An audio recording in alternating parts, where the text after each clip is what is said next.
skip it. See it or skip it. See it or skip it. Welcome everyone to a new See It or Skip It, where we're going to be talking about Spinal Tap 2. They are back and they're turning it up to 11. Plus Downton Abbey is finishing up its trilogy with a grand finale. Plus we've got a new HBO Max series out. We're going to be talking about The Long Walk, so many other things. And I'm just here with Kent. Just us. You're just Kent. Is this just Kent? I'm just Kent. Is this okay, just the two of us? I think so, because there's a lot to talk about here. Yeah. The Demon Slayer movie, the Charlie Sheen documentary. But the first thing we need to talk about is The Long Walk. Absolutely. So this was a film that I saw last week. I think I saw it twice. Oh, already, okay. And both those times, it just kept getting better and better. And I was like, this really might be one of the best Stephen King adaptations I've seen. And now this week, we're in a situation in Utah where a very horrible incident has happened that so many people in the community have been affected by.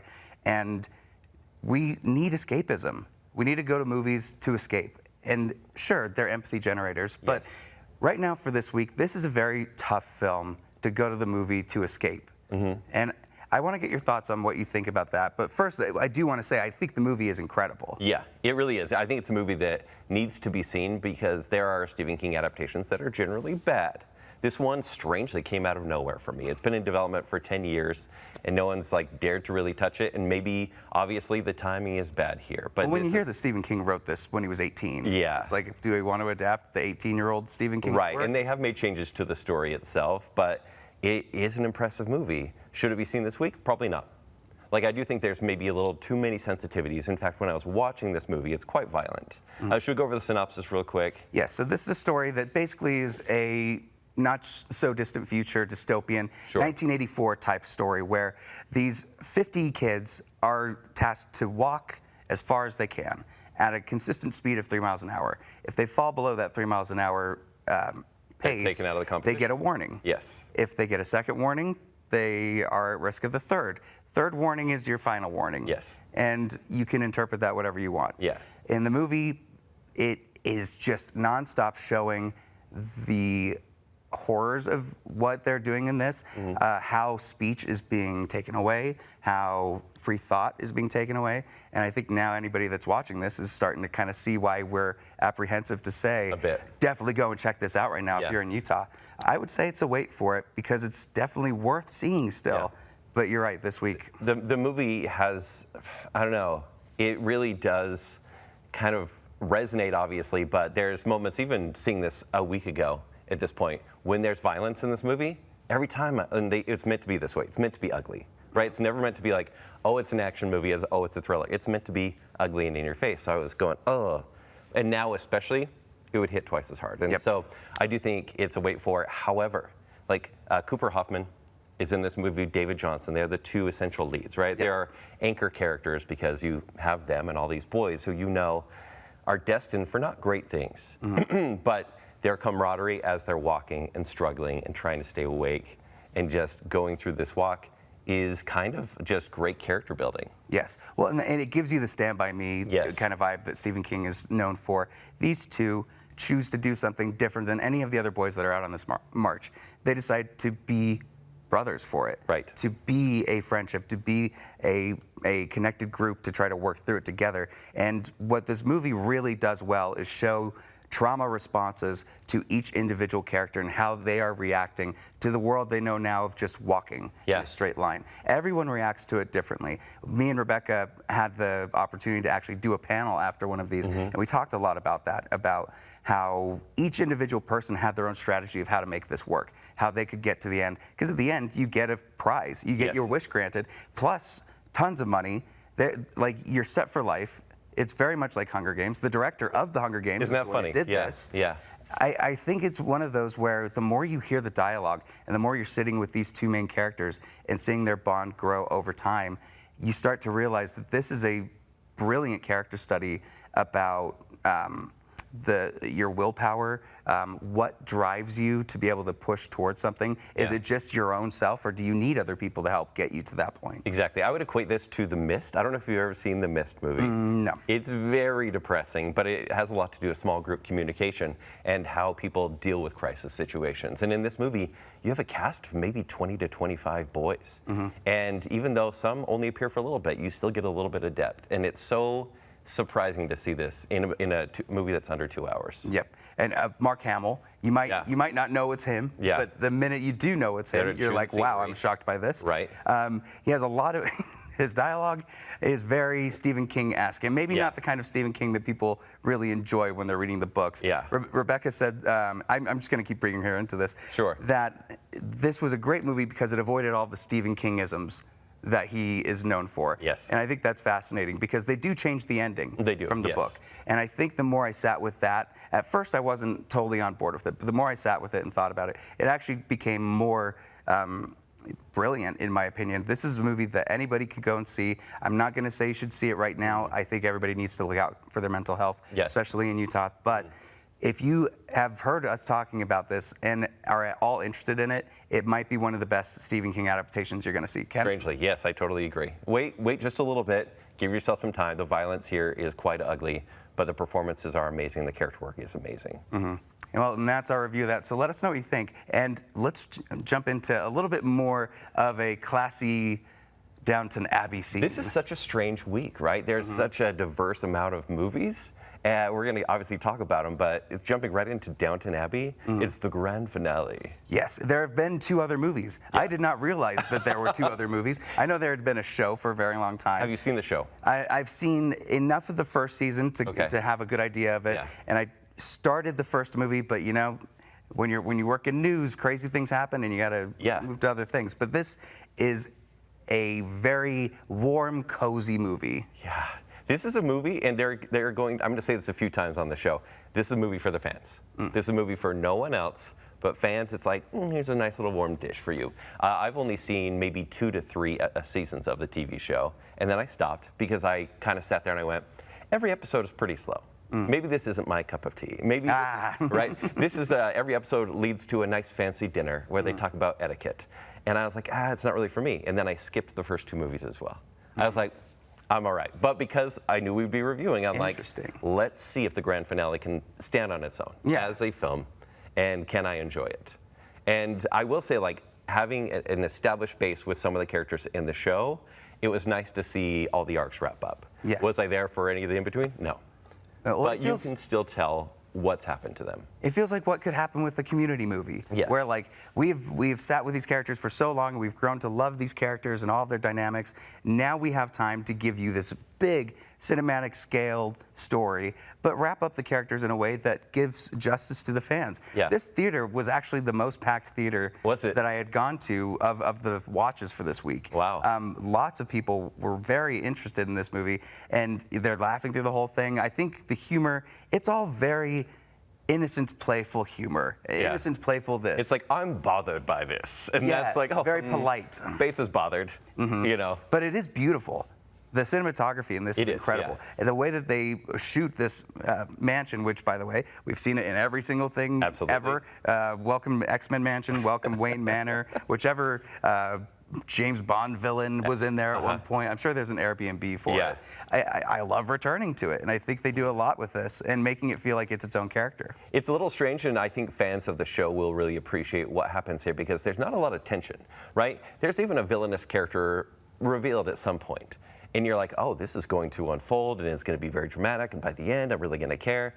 And then they kind of just approach him and say, I know what you're doing, please stop. And he stops. Aww. And I was like, this movie's so polite. Like, it stopped charming me. You know, is it slow? Is it boring? Yes. Right? Like, for the general public, you're not really going to know or care, but you're just going to go along with the vibe of the movie. And that, for me, it becomes a vibe movie. Well, it's like this. People that go to a Marvel film that haven't seen any Marvel movies are going to be bored. They're going to call it boring.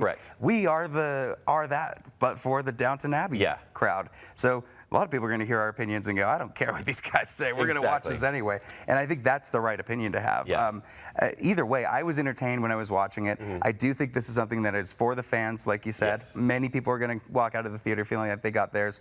And I appreciate that they made sure to pay respect to Dame Maggie Smith. Because this was her last role, and she passed away tragically last year. Yeah. God help whoever is going to try to replace McGonagall, because good luck to them. I love that they were still paying tribute to her. Does this feel like a final movie? Does this feel like a way to wrap up the entire franchise? I have no way to answer that.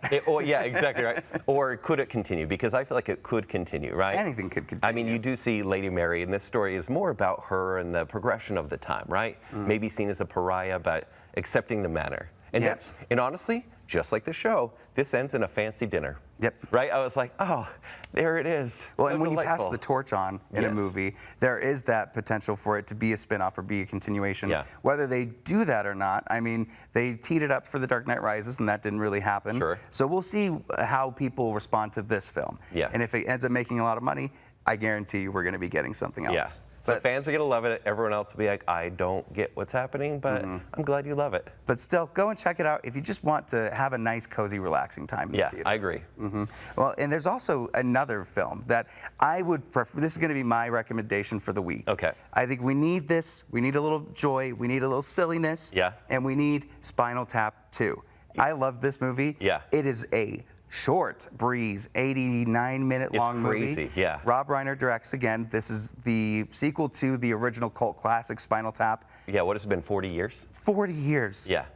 I have no I don't have a sense of time anymore. Sure, yeah, Like, yeah. even telling people, like, I grew up with Harry Potter and getting like a, oh, kind of reaction still freaks me out. The returning cast, we've got a story that's centered around these two main performers and how they had a falling out and how they're able to bring them back together through the power of music. We've got cameos from Paul McCartney.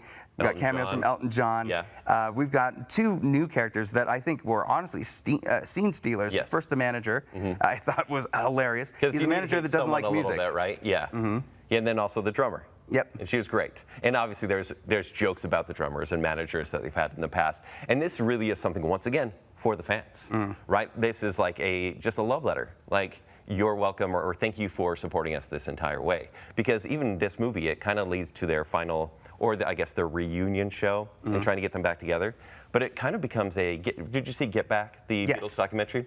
It feels a little bit like that, where they kind of step away from the jokes and here's the behind the scenes of the music, and more so, here's how we play together, and can we still practice together in peace? Right. Well, and they're continuing this story, but they're not trying to retread or rehash old jokes. Yeah. In fact, anything that now you would look at a movie where they're trying to continue a story, they're going to bring in those jokes, and they're going to do it in a way that's really lazy and probably doesn't really work.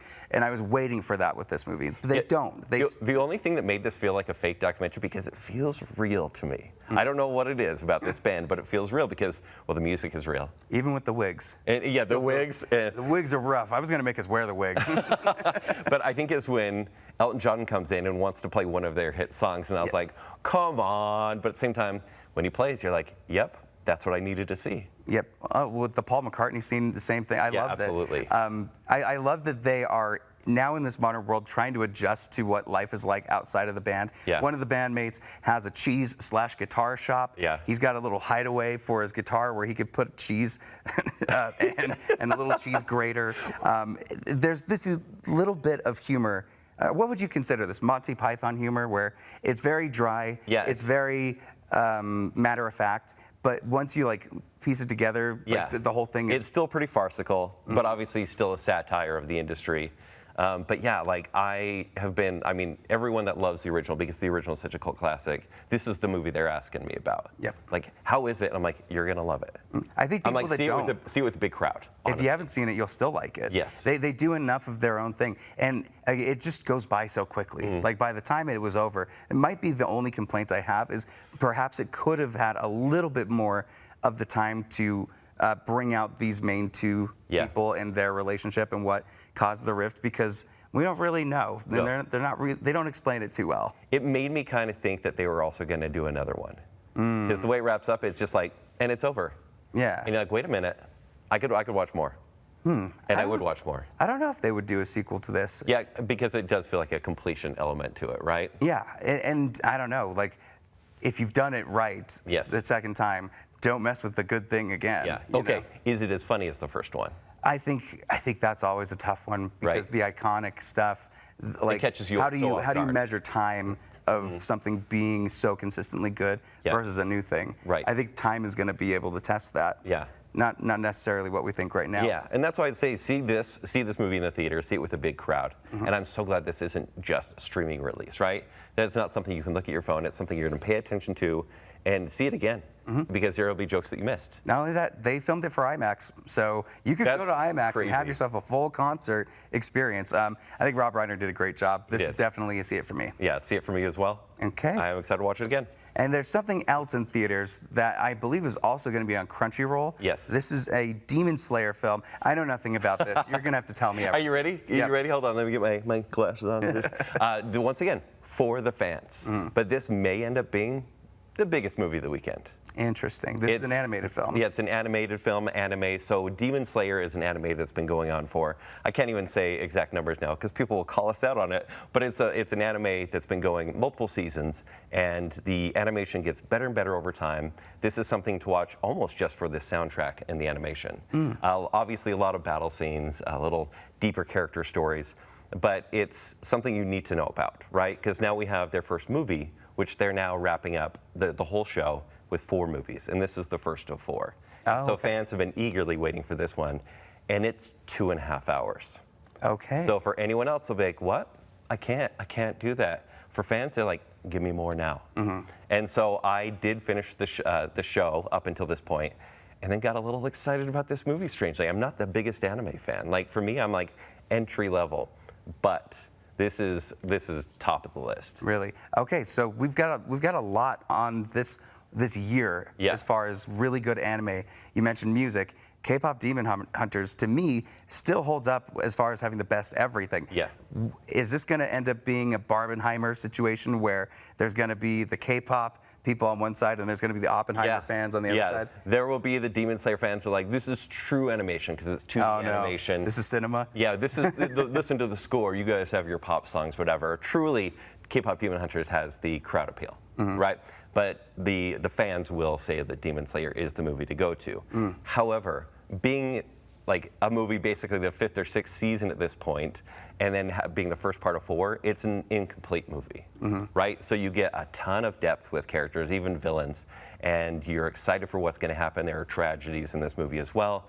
It's just you have to know what's going on in order to enjoy it. This is interesting that we have 2 entries today that are coming from series that Yes. were on their own thing. Yeah. What do you think is making these actually successful? I just think there's a need for fans, or maybe a gift to fans. That Well, this back thing- in, nobody would cross this ever. Like Yeah. nobody would cross television and movies. Right. In fact, most actors could not get roles in movies that were in television. So Yeah.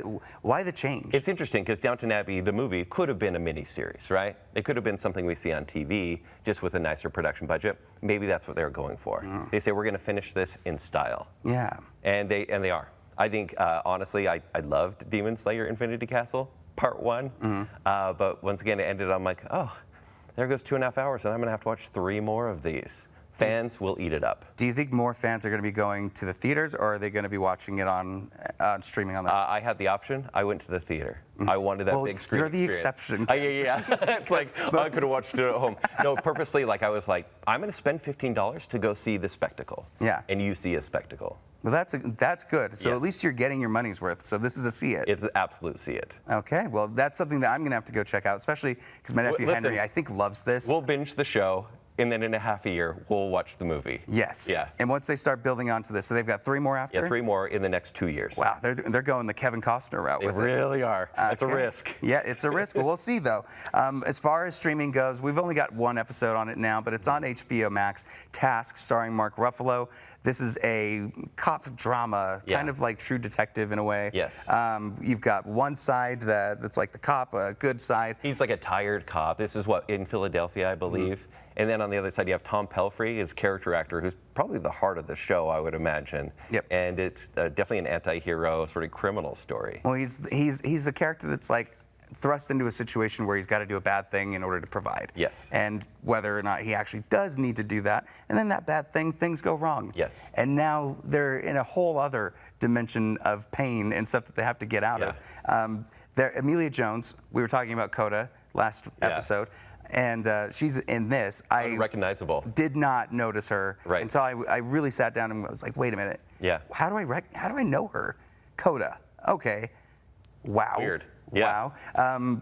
There's not much to say other than it is a very interesting premise, and I'm sold at least to continue watching it, but I can't say if it's going to be great or not. We'll see. Yeah, kind of like these. We always kind of say, wait, like we'll wait on it.